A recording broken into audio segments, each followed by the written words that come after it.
বাংলাদেশ সচিবালয় প্রধান উপদেষ্টা সরকারি বাসভবন যমুনা ও আশেপাশের এলাকায় যে কোনো ধরনের সভা সমাবেশ গণজমায়েত মিছিল ও শোভাযাত্রা নিষিদ্ধ করেছে ঢাকা মহানগর পুলিশ ডিএমপি।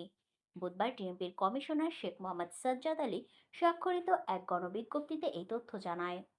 বিজ্ঞপ্তিতে বলা হয়, বাংলাদেশ সচিবালয় সংলগ্ন এলাকা সহ এবং প্রধান উপদেষ্টার সরকারি বাসভবন যমুনা ও পার্শ্ববর্তী এলাকায় হোটেল ইন্টারকন্টিনেন্টাল ক্রসিং, কাকরাইল মসজিদ ক্রসিং, অফিসার্স ক্লাব ক্রসিং ও মিন্টু রোড ক্রসিং এর মধ্যবর্তী এলাকায় যে কোনো প্রকার সভা সমাবেশ গণজমায়েত মিছিল মানববন্ধন অবস্থান ধর্মঘট শোভাযাত্রা ইত্যাদি নিষিদ্ধ করা হলো। ঢাকা মেট্রোপলিটন পুলিশ অধ্যাদেশ 2076-এর 29 ধারায় বর্ণিত অর্পিত ক্ষমতা বলে আগামী শুক্রবার থেকে পরবর্তী নির্দেশ না দেওয়া পর্যন্ত এই আদেশ বহাল থাকবে বলেও বিজ্ঞপ্তিতে জানানো হয়। এর আগেও চলতি বছরের 10 মে ডিএমপি যমুনা ও সচিবালয় সংলগ্ন এলাকায় সভা সমাবেশের নিষেধাজ্ঞা জারি করেছিল।